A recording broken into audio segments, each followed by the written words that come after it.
Anesthesia practices during magnetic resonance imaging in pediatric patients. Erten Büşra Eroğlu. Introduction.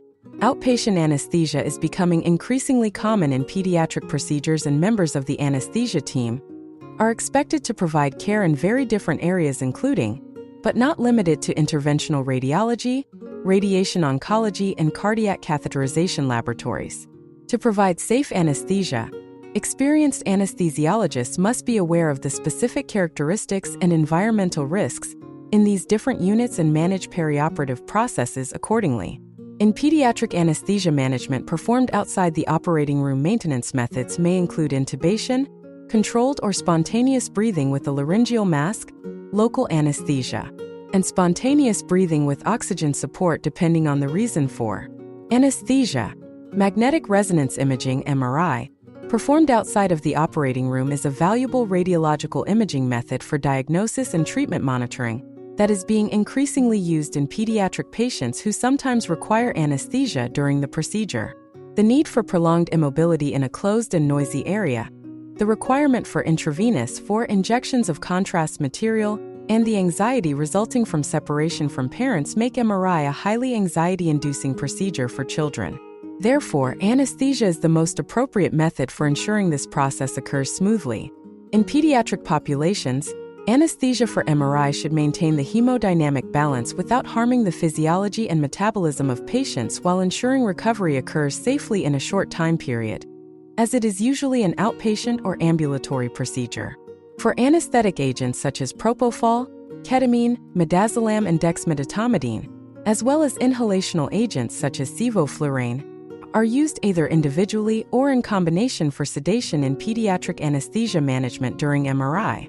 The most critical requirement for anesthesia during such procedures is the provision of equipment that is MRI compatible. The aim of this study was to evaluate the anesthesia techniques used during MRI in pediatric patients at our hospital. The secondary aim was to compare the efficacy and associated complications of these anesthesia techniques. Methods. This single-center, retrospective cohort study included pediatric patients who had undergone MRI under anesthesia between January 2021 and January 2023 at Gülhane Training and Research Hospital, University of Health Sciences, Ankara. This study was approved by the University of Health Sciences, Gülhane Clinical Research's Ethics Committee. Date: October 9, 2024. Decision No. 2024/441. And was conducted in accordance with the ethical principles outlined in the Declaration of Helsinki. As the study was retrospective in nature, voluntary informed consent was not obtained from the patients. This study included all patients with an American Society of Anesthesiologists (ASA) physical status classification of 1 to 3, who were younger than 18 years of age, who had undergone MRI under anesthesia, and whose medical data were not missing. Data from 358 pediatric patients who met the inclusion criteria were collected retrospectively by reviewing computer records and anesthesia follow-up forms. The patients were categorized into the following 4 groups according to the anesthesia maintenance practices. Group 1, cases in which no anesthetic agent was administered for anesthesia maintenance. Group 2, cases in which only an inhalational agent was administered for anesthesia maintenance. Group 3, cases in which an 4 anesthetic agent was administered for anesthesia maintenance. And Group 4, cases in which both 4 and inhalational agents were administered in combination for anesthesia maintenance. Outpatient or ambulatory anesthesia for MRI was performed by various anesthesiologists, each of whom had more than 10 years of experience. The type of anesthesia administered to the patients was determined at the discretion of each anesthesiologist according to the age of the patient, the presence of comorbidities, the anatomical area in which MRI was being performed and the number of areas evaluated, and the duration of the procedure. An MRI-compatible anesthesia device, Lamtec 880, Nupac, Luton, UK, and bedside monitoring equipment, Invivo 3150 magnitude MRI monitor full system, were used in all cases, with the anesthesia-related equipment being used in the MRI unit. Heart rate, peripheral blood oxygen saturation (SpO2), and capnography with a face mask, endotracheal tube or laryngeal mask were routinely monitored during anesthesia. Sedated patients with a sedation score of 2 or 3 according to the University of Michigan Sedation Scale, UMSS, received follow-up assessments, Table 1. When the heart rates of the children fell below the normal limits for their age group, bradycardia was assumed, and atropine, 0.02 milligrams per kilogram.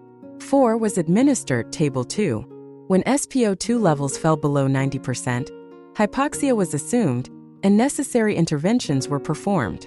Following the procedure, patients were transferred to the recovery room, where the SpO2 and heart rate were continuously monitored and evaluated according to the modified Aldrete score, Table 3.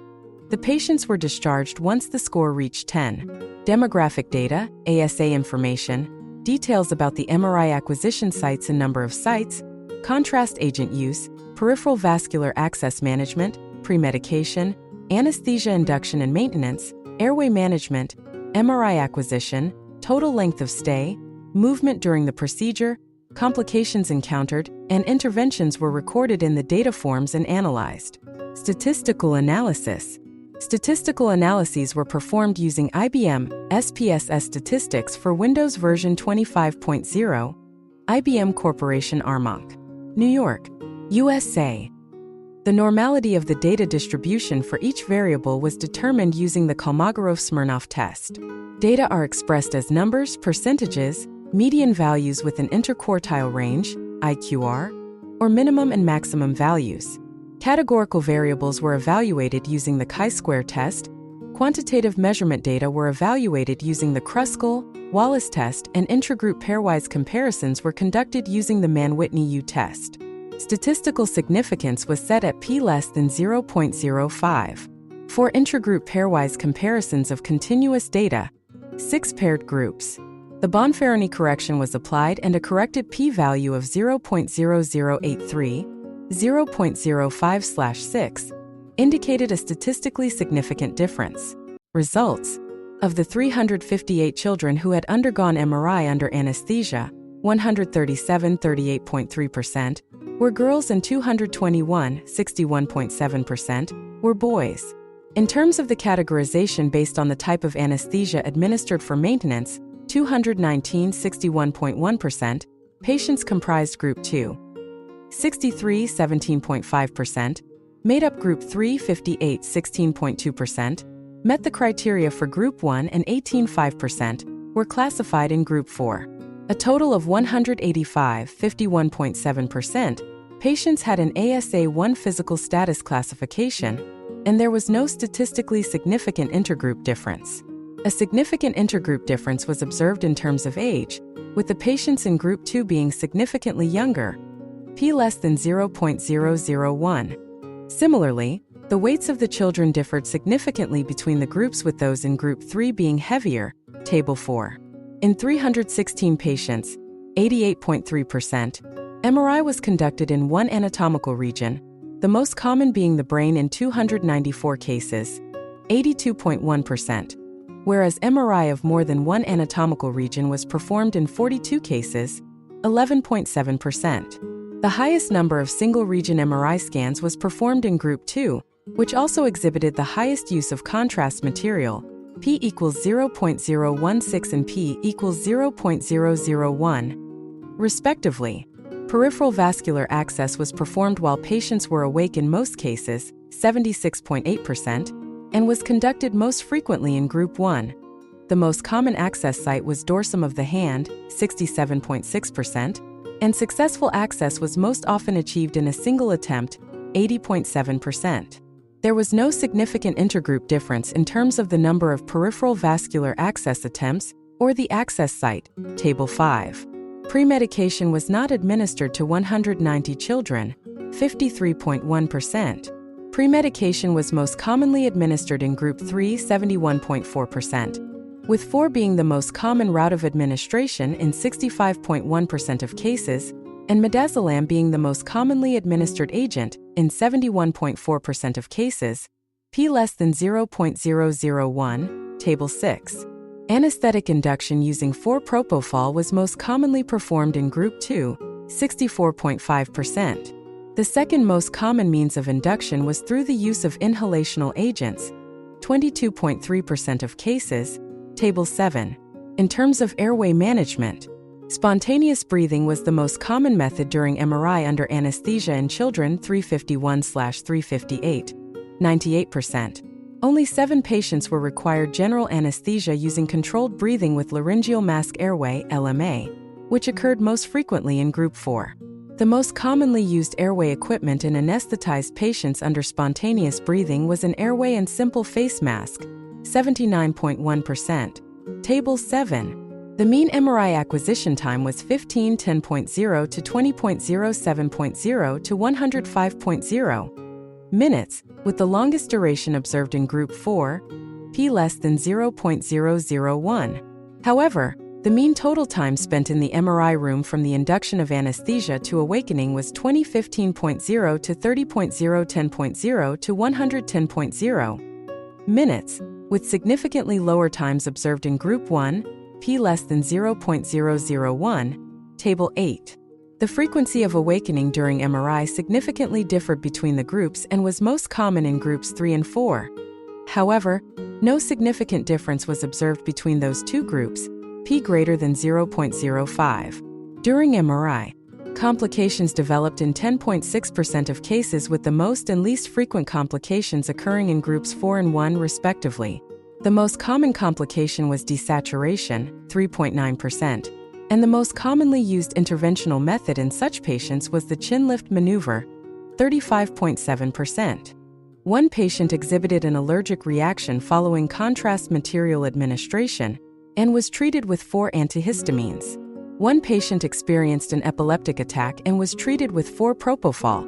Upon termination of seizure activity and stabilization, the procedure was resumed, and the patient was hospitalized in the Pediatric Neurology Clinic. One patient in Group 2 experienced severe laryngospasm, and the MRI was terminated after it was determined that the cause was an upper respiratory tract infection. Table 9. Discussion. This study compared the efficacy and safety of different anesthesia maintenance methods during MRI in children. In our hospital, the most commonly used technique for anesthesia during MRI in pediatric patients was sevoflurane insufflation with an airway and simple face mask, and the fewest complications occurred in those who received sevoflurane inhalational anesthesia, suggesting that is the safest and most effective technique for pediatric patients undergoing MRI under anesthesia. Because MRI does not involve radiation, it is preferred over other imaging techniques for diagnosis and treatment follow-up in children. In this patient population, however, anesthesia is often required to ensure absolute immobility during imaging and to alleviate anxiety caused by prolonged confinement. Pediatric anesthesia is a specialized field owing to the many anatomical, airway, and physiological differences between infants, children, and adults. In addition, anesthesia applications during MRI require additional experience because of the comorbidities frequently observed in children who require such imaging, the fact that only MRI-compatible devices can be used, and properties related to the structure of the MRI device and the room in which it is situated. Children requiring MRI frequently have comorbidities such as neurological disorders, vascular malformations, and oncological tumors. Although MRI has certain advantages over other imaging techniques, such as high image quality, superiority in revealing pathology, and the absence of radiation, the fact that it frequently requires anesthesia can result in short and long-term risks related to the agents used for induction or maintenance. Contrary to what has been reported in the literature, this study demonstrated that the majority of the patients had an ASA-1 physical status classification, possibly due to the increasing frequency of usage and the wider range of indications that have emerged in recent years.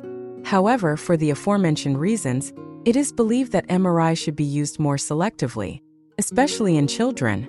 Many different techniques for sedation and general anesthesia can be applied during MRI, and many studies have been conducted to determine the optimal methodology. For example, Schultz-Uentrop and Goepfert reported that sedation was preferred over general anesthesia in children without comorbidities.